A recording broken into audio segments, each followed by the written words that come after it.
why do you care about like who's in charge in Cuba? Who elected you to do that? It's such a bizarre. Like there aren't enough problems in the United States here for you to worry about. Like that's another side of it. Really, like I can't even get my mind to a place where I would think it's my call. Like who runs Cuba, who runs Haiti, who runs Mexico, who runs Iraq, who runs Iran? Like that's a fair Israel. That's a fair criticism. That's a fair criticism. But I mean, do you think it's better for? Do you want this regime to continue to run this country against the wishes of the people that are all impoverished? It's not up to me. I live in Washington D.C. I vote in Washington D.C. elections, and I vote in federal elections. Where do you live? You live in that's fair. But where do you live? I live in New York. And it's not. Why should you vote? Why should you like? What do you have to do with Cuba? All right, so that was Newsmax host Rob Schmitt thinking that he could pull a fast one on Ryan Grim. Ryan Grim is the co-founder of Dropsite News, and Ryan Grim just returned from Cuba where he reported on the impact of the US blockade on the people of Cuba. So throughout the 7-minute interview, Grim drove home the point that the US blockade is actually killing people in Cuba. And despite that, Rob Schmitt pressed Ryan Grim on why he traveled to Cuba at all, and Ryan did not hold back. Let's watch. Why did you travel there to try and support the regime? I'm a journalist, and the United States is literally killing people. We are killing people. I toured 2 hospitals. One was a pediatric hospital. Yep. We implemented a new rule in February that says that if you're a private business, you can import oil. You can import fuel. So the hotel where we were required to stay is allowed by the United States government to have fuel. Hospitals, because they have a publicly run healthcare system, are not allowed to have fuel. I heard a lot of people complaining that the hotel still had power, but the hospitals didn't. Not understanding apparently that it is a US rule that blocks the hospitals from getting fuel.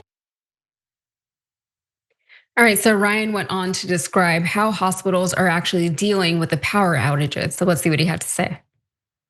I toured the pediatric hospital. You know what the nurses and doctors there told me?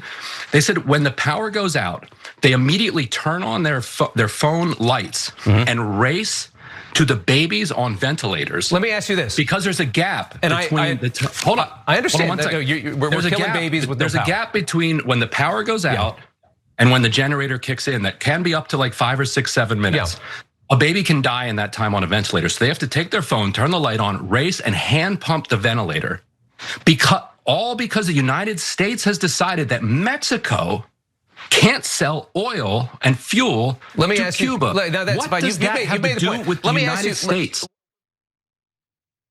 So the Trump administration continues to starve Cuba of fuel to force a regime change, and conditions on the island are documented as being quite dire, as you heard Ryan Grim was alluding to there. Cuba's infant mortality rate has nearly doubled, and 20% of its population has just left the island. Intercept reporter Lee Schlenker visited the island and described the scene that is playing out in Cuba. He said signs of the oil blockade are everywhere you look. Street corners are turning into trash dumps. Transportation is prohibitively expensive. Inflation is climbing. Food is rotting in ports and refrigerators, and access to running water is intermittent at best. Despite limited access to the most basic supplies, engineers are rolling out new solar infrastructure faster than any other country in the world. Electrical technicians are restoring the country's collapsed power grid even quicker than before. Doctors are saving lives against all odds, and Cubans are inventing workarounds to conditions that seem totally unworkable. So there is a glimmer of hope in humanity that is happening down there. Yesterday on the show, we did Operation Joy, and there was actually somebody who wrote in who has, I believe it was a parent, or their parents were down in Cuba, and they had to spend $4,000 installing, getting solar panels installed on this home. And it worked out because they were told that they don't even notice the power outages anymore. But it shouldn't be the case that a relative in the United States has to pay $4,000 so that you can have access to electricity.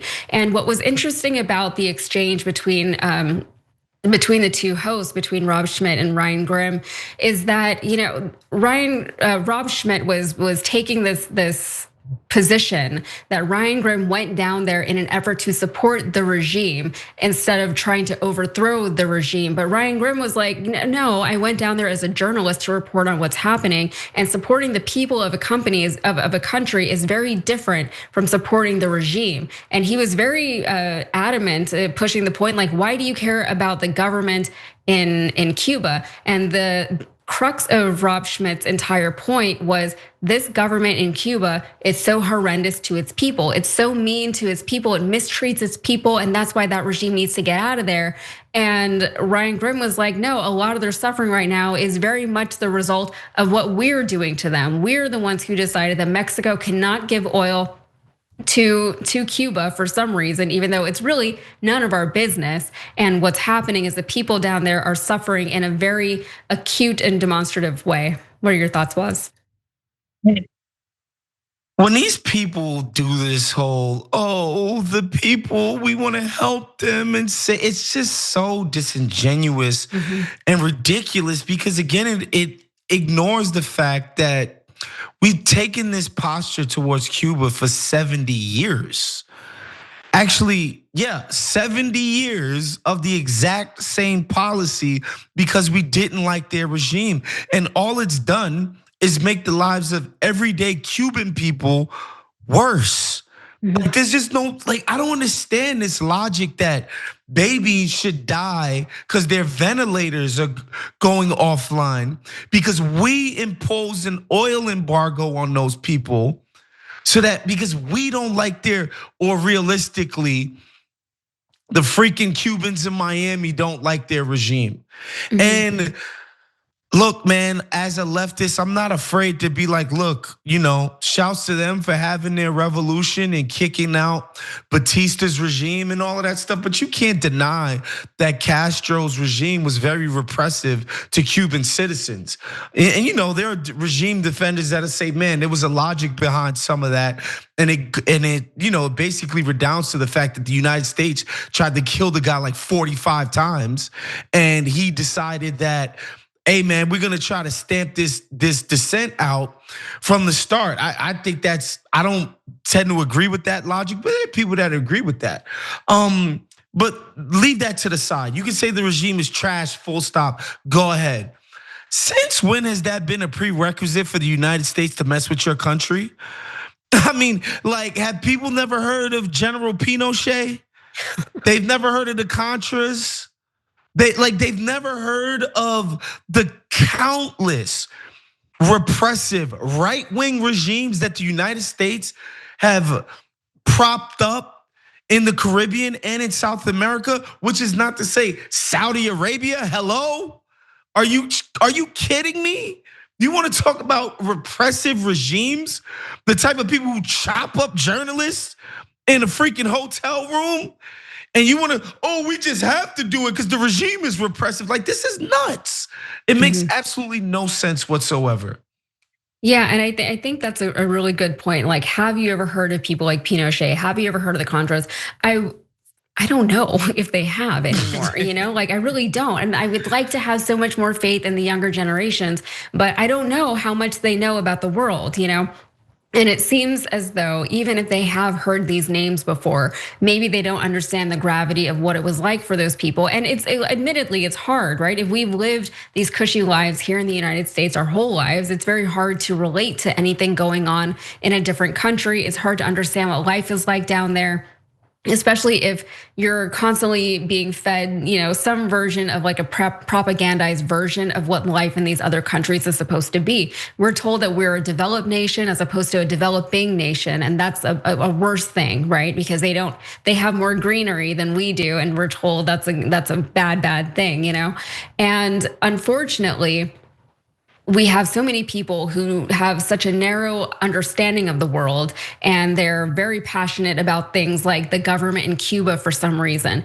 And the whole point that Ryan Grim was trying to drive home is no, it's not good that they have a repressive government. It's not good that any of that, right? But as Americans, why do we assume that we have a say in their government? Let them figure it out. If another country decided that they wanted to come and get rid of our president, that would be a big deal, right? Who has the audacity to come to our country and tell us what to do and how to govern ourselves? It's the same thing. Why does the United States constantly assume and insist that we have the authority to do that anywhere else? Yeah, it's pretty simple. We hate Donald Trump up here, right?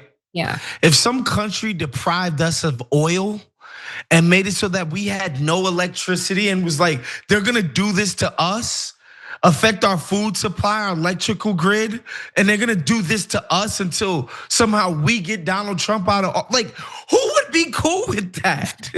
Like, this makes absolutely no sense whatsoever.